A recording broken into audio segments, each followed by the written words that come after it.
Shalom, selamat malam Bapak Ibu Saudara.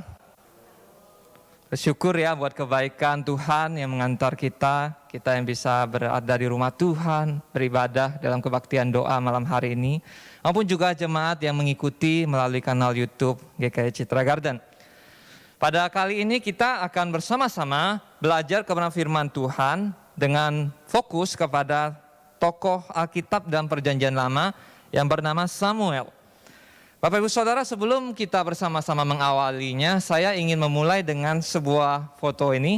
Bapak Ibu Saudara bisa melihat di layar yang ditampilkan ada gambaran seorang pria yang agak berbeda. Kalau Bapak Ibu perhatikan ada sesuatu yang hilang dari wajahnya. Dan yang hilang itu adalah kedua daun telinga. Tidak punya daun telinga. Bapak Ibu Saudara, seorang pria ini berasal dari Jerman dan dia mengoperasi, memotong, diminta sengaja untuk dibuang daun telinganya. Ini adalah sesuatu yang real, bukan rekayasa. Seorang yang bernama Sandro, berasal dari Jerman, dia sengaja mengambil satu keputusan ikut operasi, dan operasinya bukan murah ya, 6.000 pound sterling untuk membuang kedua daun telinganya. Bapak Ibu Saudara, Sandro ini sengaja membuang kedua daun telinganya melalui operasi yang mahal. Dan Bapak Ibu Saudara, kalau perhatikan ini adalah gambaran sebelum dia operasi. Tampan, lengkap.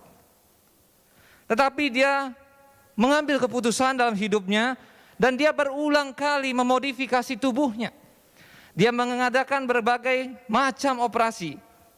Dan dia akhirnya dikenal sebagai seorang yang bernama Mr. Skullface. Dia sengaja melakukannya supaya dia kelihatan wajahnya semakin menyerupai tengkorak.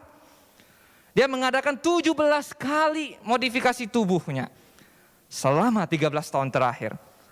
Dan dia berencana masih akan melakukan lagi ke depannya. Foto ini baru diambil yang tahun lalu ya, tahun 2000-an, masih beberapa tahun yang lewat. Dan dia masih belum bermaksud berhenti untuk memodifikasi tubuhnya. Ketika ditanya, ngapain sih dia operasi begitu? Dia ingin katakan, saya ingin memperkuat kepercayaan diri saya. Saya merasa lebih confident dengan kondisi wajah saya yang lebih menyerupai tengkorak. Dan dia populer dengan segala macam keputusan yang kontroversial seperti ini. Seorang pria 39 tahun dari Jerman membuang kedua daun telinganya. Bapak Ibu Saudara, daun telinga memang dirancang sebagai organ pendengaran.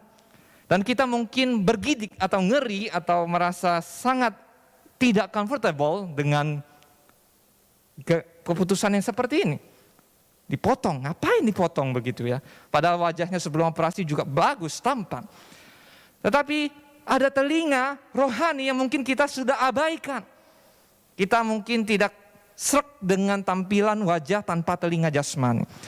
Tetapi apakah kita bergidik, apakah kita merasa nyaman-nyaman saja kalau telinga rohani kita, pendengaran rohani kita tidak berfungsi lagi? Bapak Ibu Saudara, malam hari ini kita bersama-sama melalui firman Tuhan akan belajar satu bagian Alkitab. Saya mengundang Bapak Ibu Saudara untuk membuka Alkitab kita dari 1 Samuel pasal yang ketiga. 1 Samuel pasal yang ketiga ayat yang pertama, demikian firman Tuhan. Samuel yang muda itu menjadi pelayan Tuhan di bawah pengawasan Eli. Pada masa itu firman Tuhan jarang. Penglihatan-penglihatan pun tidak sering. Pada suatu hari Eli yang matanya mulai kabur dan tidak dapat melihat dengan baik, sedang berbaring di tempat tidurnya. Lampu rumah Allah belum lagi padam. Samuel telah tidur di dalam bait suci Tuhan, tempat tabut Allah. Lalu Tuhan memanggil, Samuel, Samuel. Dan ia menjawab, iya Bapa. Lalu berlarilah ia kepada Eli serta katanya, iya Bapa, bukankah Bapa memanggil aku? Tetapi Eli berkata, aku tidak memanggil, tidurlah kembali. Lalu pergilah ia tidur. Sedemikian pembacaan firman Tuhan. Bapak Ibu Saudara, ini adalah satu kisah yang kita baca dari kitab 1 Samuel. Dan situasi waktu itu seperti apa kira-kira? Situasi waktu itu seperti Apa kira-kira? Waktu itu adalah zaman hakim-hakim. Kalau kita mengingat cerita zaman hakim-hakim, adalah suatu masa di antara orang-orang Israel tidak dipimpin oleh raja, tetapi dipimpin oleh hakim-hakim.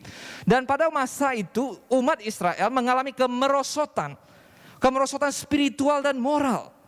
Dan kita bisa melihat contohnya saja di dalam kitab Hakim-Hakim, ayat terakhir yang menutup kitab Hakim-Hakim dikatakan demikian. Pada zaman itu, tidak ada raja di antara orang Israel. Setiap orang berbuat apa yang benar menurut pandangannya sendiri. Kalau saya rasa ini baik, benar, maka saya lakukan begitu saja. Tidak peduli yang namanya kebenaran. Tidak peduli yang namanya firman Tuhan. Tidak peduli apa yang Tuhan mau dalam hidupnya.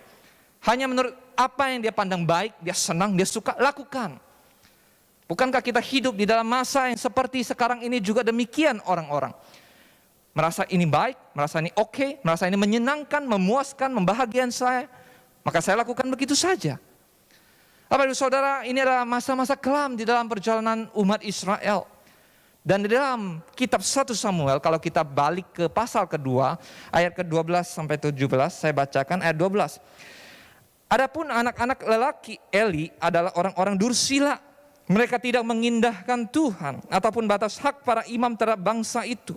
Setiap kali seseorang mempersembahkan korban sembelihan, sementara daging itu dimasak, datanglah bujang imam membawa garpu bergigi 3 di tangannya. Dan dicucukkannya ke dalam bejana, atau ke dalam kuali, atau ke dalam belanga, atau ke dalam periuk.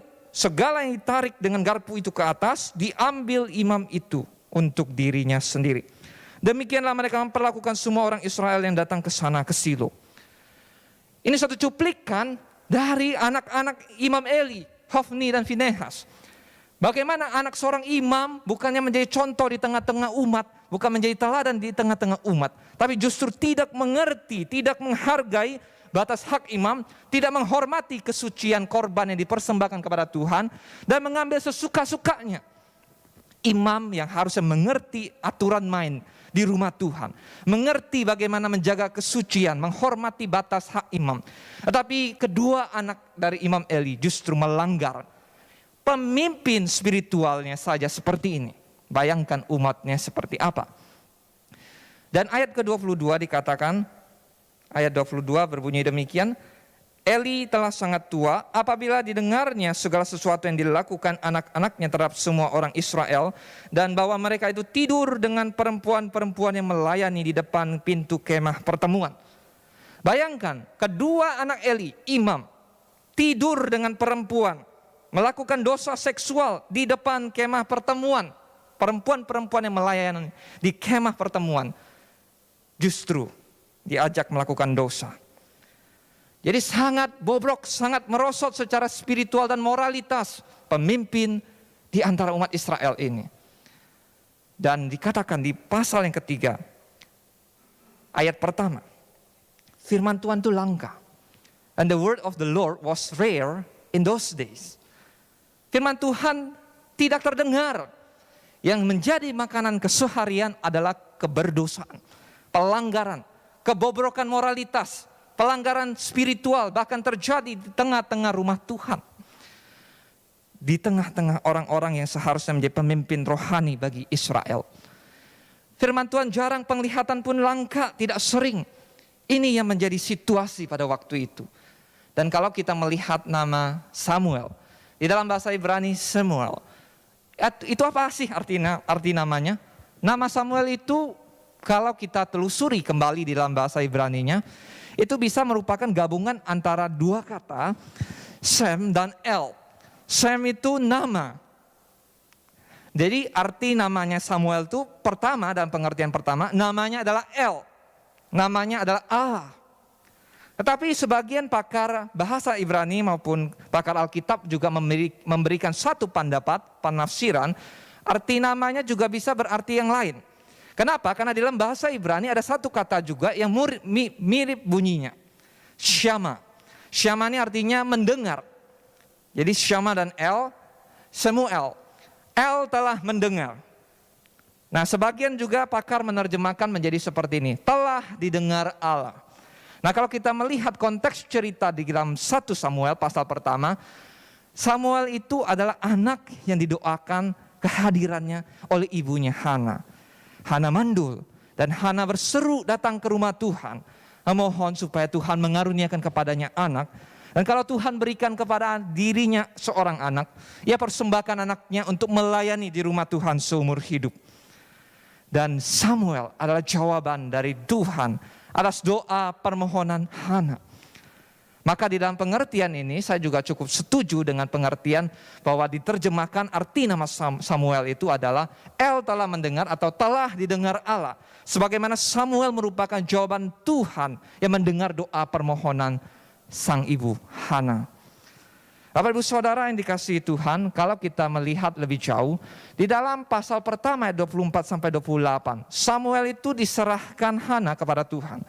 Ya, sesudah Hana berdoa kepada Tuhan, Tuhan memberikan, mengaruniakan anak, lalu dilahirkanlah seorang putra yang dinamai Samuel oleh Hana. Lalu Hana ketika tiba waktunya selesai menyapih anaknya, maka dibawa sang anak yang masih kecil itu kepada Tuhan untuk dibawa melayani ke rumah Tuhan. Dan kemudian kalau kita perhatikan bahwa di pasal 2 ayat 18 dan 3 ayat 1 sampai ke 3, kita melihat di sana Samuel diserahkan untuk melayani di rumah Tuhan seumur hidupnya. Sejak dia masih kanak-kanak, sejak dia masih kecil. Bapak Ibu Saudara, kalau kita perhatikan di ayat yang ketiga, pasal ketiga dikatakan demikian. Lampu rumah Allah belum lagi padam. Samuel telah tidur di dalam bait suci Tuhan, tempat tabut Allah. Samuel telah tidur di dalam bait suci Tuhan.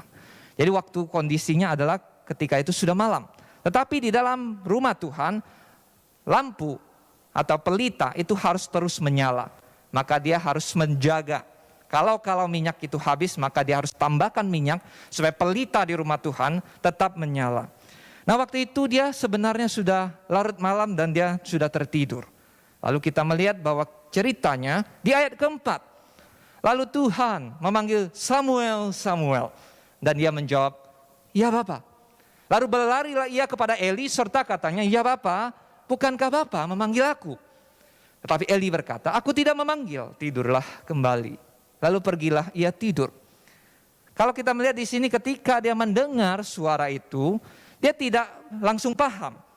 Yang dia pikir adalah yaitu Imam Eli. Imam Eli panggil dia, maka dia bersegera untuk berlari menjumpai Imam Eli. Walaupun sudah malam, tetapi dia dengar suara itu, dia cari Imam Eli. Lalu kisah pun berlanjut. Ini adalah panggilan yang pertama. Dan kisah itu berlanjut di ayat ke-6. Tuhan memanggil Samuel sekali lagi. Samuel pun bangunlah. Lalu pergi mendapatkan Eli serta berkata, "Ya Bapa, bukankah Bapa memanggil aku?" Tetapi Eli berkata, "Aku tidak memanggil anakku, tidurlah kembali." Ngapain tengah malam ini anak cari? Tentu pikirannya Imam Eli seperti itu. Dalam panggilan kedua ini, di dalam catatan 1 Samuel ini disebutkan demikian. Di ayat ke-7. Samuel belum mengenal Tuhan. Firman Tuhan belum pernah dinyatakan kepadanya. Memang sejak kecil dia melayani keperluan rumah Tuhan. Dia dipercayakan untuk menjaga pelita di rumah Tuhan tetap menyala. Tetapi dia di dalam segala ketaatannya mengerjakan semua keperluan rumah Tuhan, dia belum sebenarnya mengalami perjumpaan pribadi dengan Tuhan. Maka dicatatkan di ayat ke-7 ini, Samuel belum mengenal Tuhan dalam pengertian secara personal. Firman Tuhan belum pernah dinyatakan secara langsung kepada dirinya. Dan dia tidak mengenali sumber suara itu. Dia pikir Imam Eli panggil dia. Lalu di ayat ke-8. Dan Tuhan memanggil Samuel sekali lagi untuk ketiga kalinya. Ia pun bangunlah. Lalu pergi mendapatkan Eli serta katanya, "Sama, ya Bapa." Dan mungkin kali ini lebih lambat dia ngomongnya. Karena ini udah ketiga kali dipanggil. "Ya Bapa, bukankah Bapa memanggil aku?" Panggilan ketiga. Udah bolak-balik ini. Mondar-mandir ini. Malam-malam pula. Lalu dikatakan di ayat berikutnya. Lalu mengertilah Eli bahwa Tuhanlah yang memanggil anak itu. Imam Eli akhirnya tersadar panggilan itu bukan berasal dari dirinya. Dan anak ini sudah mendengar sampai ketiga kali. Maka dia sadar bahwa itu bukan dari dirinya, itu datang dari Tuhan. Tuhan yang memanggil anak ini, tapi anak ini masih kecil, masih kanak-kanak, tidak mengerti siapa yang sesungguhnya memanggil dia. Ayat 9 katakan, Sebab itu berkatalah Eli kepada Samuel, pergilah tidur. Dan apabila ia memanggil engkau, katakanlah, berbicaralah Tuhan, sebab hambamu ini mendengar. Maka pergilah Samuel dan tidurlah ia di tempat tidurnya. Lalu ayat 10, datanglah Tuhan berdiri di sana dan memanggil seperti yang sudah-sudah, Samuel, Samuel. Dan Samuel menjawab, berbicaralah sebab hambamu ini mendengar. Di dalam ayat 10 ini kita melihat bahwa ada perjumpaan, ada penglihatan Tuhan menyatakan kehadirannya kepada seorang anak muda ini, seorang yang bernama Samuel ini, dan Tuhan berfirman kepada Samuel. Dan Samuel akhirnya mengerti bahwa yang memanggil dia adalah Tuhan. Berbicaralah sebab hambamu ini mendengar. Kata mendengar di sana di dalam bahasa Ibrani-nya menggunakan kata syama. Arti nama yang kedua yang tadi diusulkan, mendengarkan. Seperti dikatakan kata syama ini artinya itu bisa pertama mendengar dengan perhatian. Jadi bukan asal-asalan asal lewat begitu ya, tetapi mendengar dengan penuh perhatian, lalu mengerti apa yang disampaikan. Lalu juga di dalam pengertian ketiga, seringkali dalam perjanjian lama, kata syama ini dipakai dalam konteks untuk menjelaskan bukan sekadar dengar lalu tidak menaati. Tetapi yang dimaksudkan, yang dikehendaki oleh firman Tuhan, ketika seorang itu mendengarkan firman Tuhan, bukan hanya berhenti pada mendengarkan, bukan hanya berhenti pada mengerti, tetapi juga sampai kepada menaati, melakukan, mematuhi firman Tuhan yang disampaikan. Seorang profesor perjanjian lama, Bill Arnold, menjelaskan demikian, bahwa mendengar, Tuhan itu berbicara kepada umatnya di dalam setiap generasi. Dia tidak seringkali berbicara secara audible, selalu bisa didengar dengan suara dan didengar di dalam telinga secara jasmani. Dia tidak selalu berbicara secara audible seperti yang dia lakukan kepada seorang muda yang bernama Samuel. Tetapi dia terus berbicara secara jelas melalui apa? Melalui firman-Nya yang tertulis. Melalui Alkitab firman-Nya yang tertulis kepada siapapun, kepada siapa? Siapa yang mau mendengar. Dia berbicara untuk memberitahu kita, to inform us and to form us. Bukan hanya memberitahu kita, tetapi juga membentuk kita. Both for information and for formation. Bukan hanya untuk memberikan informasi, pengetahuan untuk diketahui saja, tetapi untuk membentuk engkau dan saya menjadi seperti yang Ia mau. Bapak Ibu Saudara, ini adalah sebuah kisah nyata. Kejadiannya di Jerman juga. Saya waktu mempersiapkan khotbah ini, saya pikir-pikir, loh kenapa ya? Saya cari ilustrasi, ketemunya juga kejadiannya di Jerman. Jadi ceritanya ini kisah nyata yang terjadi di sebuah tempat di dekat kota Stuttgart di Jerman. Nah ceritanya itu ada pasangan muda, pasangan suami istri yang masih muda, dan mereka namanya Xiaohu dan Kirsten. Ceritanya Xiaohu itu berulang tahun, sang suami. Lalu istrinya pengen kasih hadiah ulang tahun yang spesial kepada suaminya. Lalu terpikir oleh sang istri Kirsten untuk mencari hadiah buat suaminya. Lalu pergi dia ke toko buku. Terus dia lihat-lihat, dia mau cari buku dalam bahasa Mandarin. Karena suaminya ini orang Tiongkok. Lalu dia lihat-lihat buku-buku, dia tidak mengerti kan bahasa Mandarin. Dia tidak mengerti. Jadi dia ambil satu buku di toko buku itu, pokoknya kelihatan ini huruf Mandarin, ya sudahlah saya ambil. Dibeli, lalu diberikan kepada suaminya Xiaohu. Xiaohu dan Kirsten ini bukan orang percaya.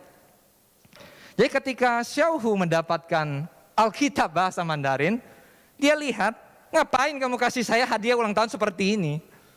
Emang itu apa? Alkitab, lah saya bukan orang Kristen, ngapain kamu kasih saya Alkitab? Ya walaupun ngomel-ngomel begitu, ya sudahlah berlalu begitu. Tapi Xiaohu penasaran, sudah dibelikan, sudah dikasih hadiah ulang tahun yang tidak diharapkan. Lalu dia baca Alkitab itu. Karena dia orang Tionghoa, dia tentu bisa bahasa Mandarin, dia baca. Semakin dia baca, makin penasaran, makin baca, makin mengerti kebenaran firman Tuhan yang disampaikan di dalam Alkitab. Lalu dia mulai cerita sama sang istri Kirsten. Aku ini kayaknya sepertinya akan menjadi Kristen. Loh kenapa? Beribut ini suami istri. Lah kita bukan orang Kristen, kita bukan orang yang percaya kepada Tuhan Yesus. Kenapa gara-gara kamu baca Alkitab Mandarin itu kamu jadi mau orang jadi orang Kristen? Lalu Syahu kasih tahu, ya pokoknya saya mau jadi orang Kristen. Saya sudah baca nih Alkitab dan isinya kebenaran. Dan saya dibukakan, saya dibuat mengerti, disadarkan oleh kebenaran di dalam Alkitab ini. Lalu si Kristen juga tidak puas, tidak mau kalah. Lalu saya baca juga tuh Alkitab. Saya baca, mau terjemahan apa kek, mau bahasa Jerman, mau bahasa yang lain, yang penting saya baca. Dan saya mau bantah yang kamu sebut kebenaran. Jadi tujuan dia baca supaya bisa membantah, menyanggah, menolak keputusan sang suami. Dia baca. Lama-lama dia ngomong-ngomong, akhirnya dia juga ikutan mau percaya Tuhan Yesus. Kebenaran itu berbicara kepada pasangan suami istri ini. Yang boleh dikata, kalau menurut perkataan manusia, ya mereka tidak merencanakan untuk menjadi Kristen. Beli ini Alkitab bahasa Mandarin pun tidak sengaja kan, karena tidak paham. Tetapi di dalam pemeliharaan Tuhan, di dalam kedaulatan Allah yang kita percayai, mereka akhirnya berjumpa dengan kebenaran melalui Alkitab itu. Bapak Ibu Saudara, mereka akhirnya memutuskan bersama-sama menjadi orang Kristen dan bergabung di dalam satu jemaat gereja lokal di sana. Bapak Ibu Saudara, apakah ada memori, pengalaman yang engkau alami ketika baca Alkitab? Tidak tahu sudah berapa lama jadi Kristen, apakah membaca Alkitab menjadi sesuatu yang menggairahkan lagi? Atau ini sesuatu yang membosankan? Kalau hari Minggu pendetanya minta kita buka Alkitab, baru dibuka. Itu pun kalau ingat bawa Alkitab, ya buka HP aja lah. Kan semua sekarang gampang, digital. Buka aja Alkitab HP. Tapi di luar hari Minggu, apakah kita punya kerinduan untuk membaca firman Tuhan? Apakah kita menjalani kekristenan kita sekadar, ya udah, saya pokoknya hari Minggu datang ke gereja. Kalau tidak sempat ya lewat layar kaca, kan YouTube udah ada tuh YouTube gereja. Kita hadirlah melalui penonton sebagai penonton di YouTube. Berikan persembahan, udah selesai. Tetapi engkau dan saya ketika mendengar kesaksian seperti ini, ketika firman Tuhan mengubahkan orang yang tidak percaya menjadi percaya. Ketika firman Tuhan itu berbicara kepada sesama saudara seiman, yang tadinya lemah kemudian dikuatkan, yang mulai hilang pengharapan diteguhkan imannya kembali melalui firman. Engkau dan saya tidak akan mengalami itu kalau kita tidak berjumpa dengan Tuhan melalui firman-Nya. Bagaimana kita bisa menceritakan iman kita? Bagaimana kita bisa bersaksi kepada orang yang belum percaya kalau kita sendiri tidak mengalami kuasa firman yang mengubahkan kita? Wah, kalau saya mendengar kesaksian seperti ini, saya kembali merasa tertegur. Apakah selama ini saya mengabaikan firman Tuhan? Bagaimana dengan kita? Apakah kita mengambil waktu untuk membaca, merenungkan, mendengarkan suara Tuhan melalui firman-Nya, melalui Alkitab? Bapak Ibu Saudara, 1 Samuel pasal yang ketiga ayat 11 katakan demikian. Lalu berfirmanlah Tuhan kepada Samuel, ketahuilah aku akan melakukan sesuatu di Israel, sehingga setiap orang yang mendengarnya akan bising kedua telinganya. Pada waktu itu, aku akan menepati kepada Eli segala yang telah aku firmankan tentang keluarganya, dari mula sampai akhir. Sebab telah aku beritahukan kepadanya, bahwa aku akan menghukum keluarganya untuk selamanya karena dosa yang telah diketahuinya. Yakni bahwa anak-anaknya telah menghujat Allah, tetapi ia tidak memarahi mereka. Bapak Ibu Saudara, firman Tuhan yang disampaikan kepada seorang muda yang bernama Samuel di rumah Tuhan waktu itu. Bukan firman Tuhan yang manis. Bukan firman Tuhan yang lunak. Yang mungkin kalau kita pikir masa kepada seorang anak Tuhan berfirman dan berbicara tentang apa? Aku akan menghukum Eli, keluarga Eli. Aku akan menghukum anak-anak Eli karena dosanya. Anak-anaknya telah menghujat aku dan aku tidak akan mengabaikan, tidak akan melewatkan mereka daripada penghukuman. Bayangkan seorang muda, seorang yang baru pertama mendengarkan firman Tuhan, di hadapannya terjadi sesuatu yang sangat supranatural dan firman yang didengarkannya adalah tentang penghukuman seorang yang mengasuh dan membimbing dia selama ini, Eli. Dan dijatuhkan hukuman kepada kedua anaknya yang berdosa kepada Tuhan. Kita mungkin berpikir firman Tuhan itu selalu enak ya, selalu manis, memuaskan telinga, buat happy, mengusir gundah gulana, dan membawa damai sejahtera. Tetapi kalau kita membaca Alkitab, firman Tuhan itu seringkali juga berbicara tentang penghukuman. Bicara teguran akan dosa. Bapak Ibu Saudara, kita melihat bahwa di ayat ke-7 sebelumnya dikatakan, Samuel belum mengenal Tuhan. Firman Tuhan belum pernah dinyatakan kepadanya. Dari ayat sebelumnya kita melihat Tuhan berfirman kepadanya dan memberikan suatu informasi berita penghukuman tentang keluarga Eli. Tetapi bukan itu saja, dikatakan ayat ke-7, memang Samuel belum pernah mendengarkan firman Tuhan secara langsung seperti itu. Lalu di ayat 19, Samuel makin besar, Tuhan menyertai dia, dan tidak ada satupun dari firman-Nya itu yang dibiarkannya gugur. Perhatikan, firman itu datang bukan cuma sekali kepada Samuel.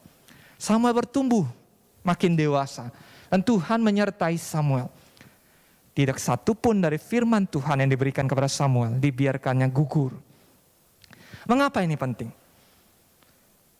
Maka tahulah seluruh Israel, dari Dan sampai Beersheba, maksudnya dari utara, ujung selatan, seluruhnya umat Israel tahu bahwa seorang muda yang berada di rumah Tuhan di Shilo ini telah dipanggil oleh Tuhan dan dipercayakan firman Tuhan menjadi seorang nabi.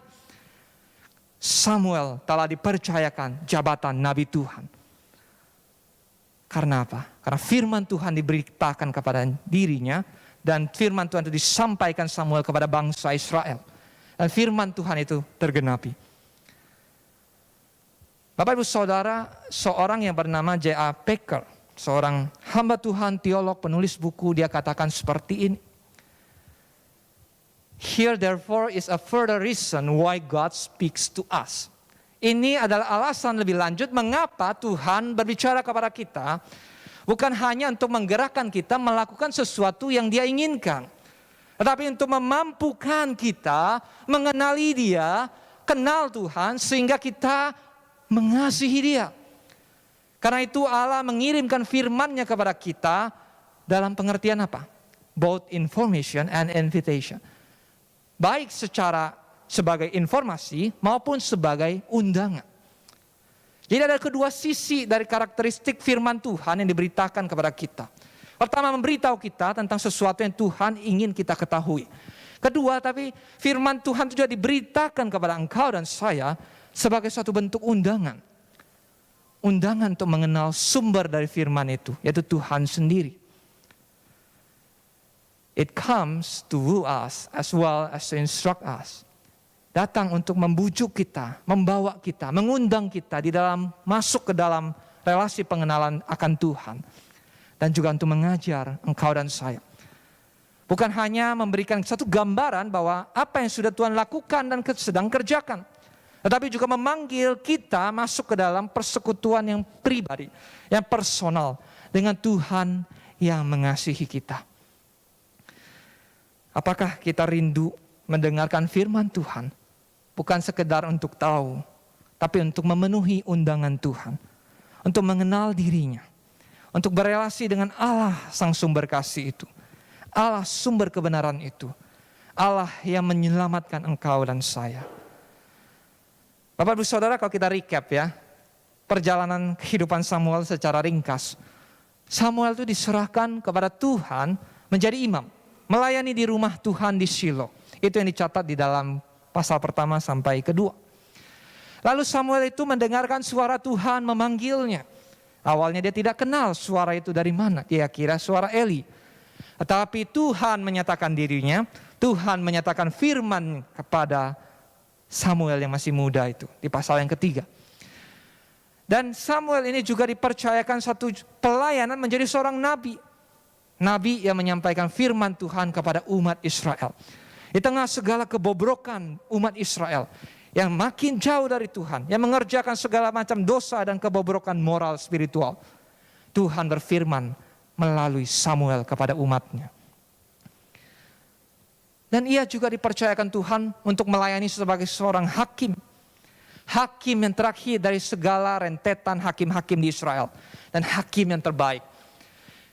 Tuhan memimpin Samuel untuk memimpin, menata kehidupan bermasyarakat umat Israel. Menata bagaimana bangsa ini bisa hidup sebagai umat Tuhan. Dan ia juga diingat sebagai seorang yang dipanggil Tuhan mengurapi dua raja pertama Israel, Saul dan Daud. Bapak Ibu Saudara yang dikasihi Tuhan, mari sesudah kita belajar dari kebenaran firman Tuhan, dari bagaimana Tuhan memanggil seorang yang bernama Samuel, di dalam segala keterbatasannya, di dalam masa mudanya, dan Tuhan tuntun dia menjadi seorang pelayan Tuhan, melayani sebagai imam, melayani sebagai hakim, melayani sebagai nabi. Kita belajar untuk apa? Mari mendengarkan firman Tuhan. Firman yang seperti apa? Firman yang to inform us. Yang memberitahu kita akan kebenaran. Dan juga kebenaran itu membentuk engkau dan saya menjadi umat Tuhan.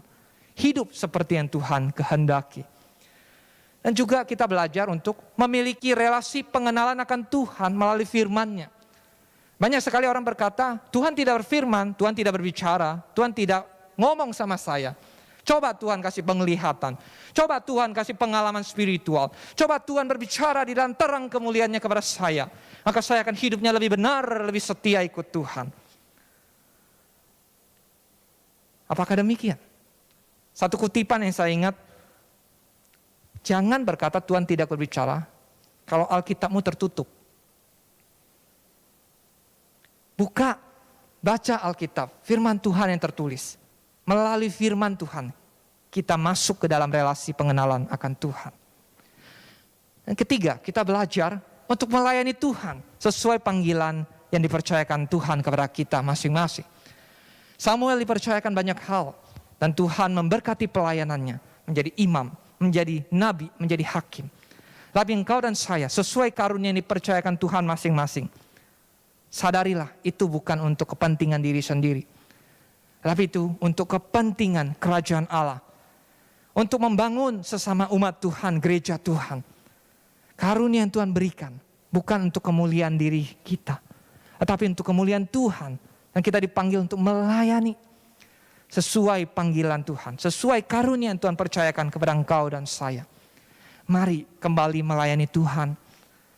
Kalau kita diundang untuk kembali berbagian melayani, mari inisiatif. Cari hamba Tuhan, cari pemerhati, ajukan diri. Saya mau melayani Tuhan, tapi saya bingung di bagian apa saya bisa melayani. Ngobrol, sampaikan kerinduan untuk melayani. Jangan berhenti hanya sebagai penonton. Kekristenan bukan sekedar menjadi penonton. Kekristenan adalah kita dipanggil menjadi murid Yesus. Dan satu bagian itu adalah melayani Tuhan. Sesuai panggilan Tuhan kepada engkau dan saya. Sesuai dengan karunia yang dipercayakan kepada engkau dan saya. Mari kita bersama-sama tunduk di hadapan Tuhan. Ambil waktu untuk merenungkan sejenak. Biarlah firman ini tidak berhenti berlalu begitu saja.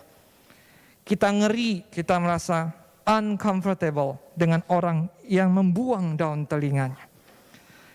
Tapi mungkin kita sendiri tanpa sadar mengabaikan pendengaran kita secara rohani. Mungkin waktu-waktu ini kita sudah malas untuk baca firman. Mungkin kita lebih senang mendengarkan khotbah yang membuat kita senang. Tidak menegur dosa. Tidak berbicara kebenaran. Tapi hanya janji berkat, janji berkat. Mari kita sama-sama tenang di hadapan Tuhan. Minta Roh Kudus untuk mengoreksi hati engkau dan saya.